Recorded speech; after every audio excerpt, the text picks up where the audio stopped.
హరీష్ రావు గురించి మాట్లాడితే గుంటనక్క అంటున్నారు. నిజంగా ఆయన గుంటనక్కే అయితే 7 సార్లు ఎమ్మెల్యే ఎందుకు అవుతాడు? నాకు తెలిసి తెలంగాణ రాష్ట్రంలో వరుసగా 7 సార్లు గెలిచిన ఎమ్మెల్యే ఎవరైనా ఉన్నారా? ఎవరైనా ఉన్నారా? తెలంగాణ ప్రదేశం నుంచి, తెలంగాణ ఏరియా నుంచి, తెలంగాణ ప్రాంతం నుంచి 7 సార్లు ఎమ్మెల్యే అంత ఈజీగా వచ్చిందా? ఏదో ఓటుకు నోటిస్తే వేశారా? సిద్దిపేట ప్రజలు గుండెల్లో పెట్టుకొని చూసుకుంటారు హరీష్ రావు గారిని. సో అలాంటి వ్యక్తి మీద గుంటనక్క అని ప్రచారం చేయడం అనేది చాలా తప్పు.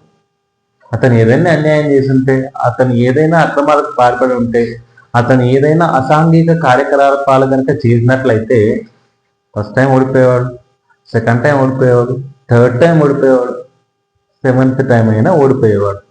But 7 times back to back victory సాధించాడంటే అతనిలో ఎటువంటి అవినీతి జరగలేదనే కదా అర్థం. అతను ఏమాత్రం అవినీతి చేసే వ్యక్తి